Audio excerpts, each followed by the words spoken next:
And the theme of this evening is really one that goes to the core of Judaism.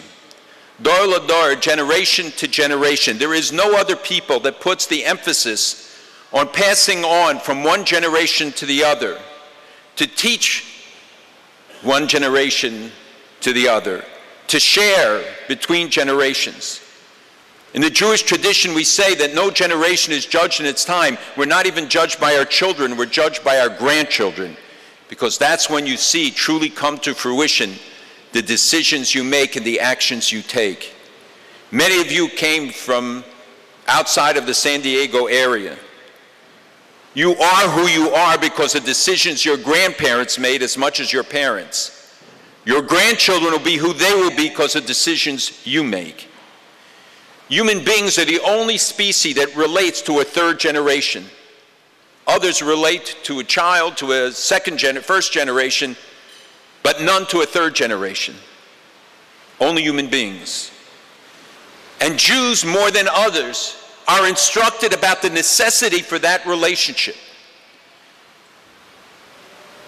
A number of years ago, I visited Germany, and I went to visit the cemetery where my great-grandfather was buried. And I had the privilege of being there with my father on the only visit he ever made after leaving Germany, after being arrested by the Nazis in the 1930s.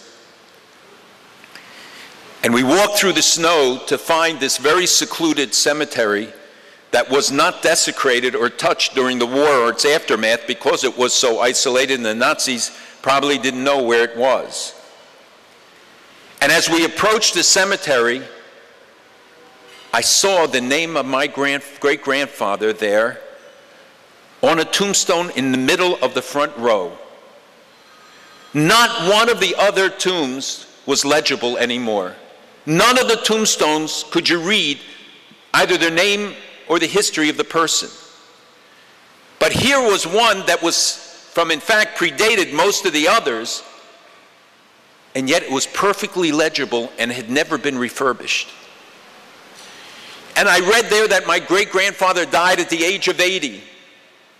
And it said he lived to an old age and lived a life of integrity, that he was a righteous person, and goes on line after line telling his story. And I was wondering, what did they do it for? His children were alive. His grandchildren were alive. Why did they take the trouble to write all of this inscription, and why did it last when all of the others were obscured over the years? And I realized that it was for me, that it was for my children and my grandchildren to know who we are and what our responsibility is, to understand where we came from in order to understand where we're going.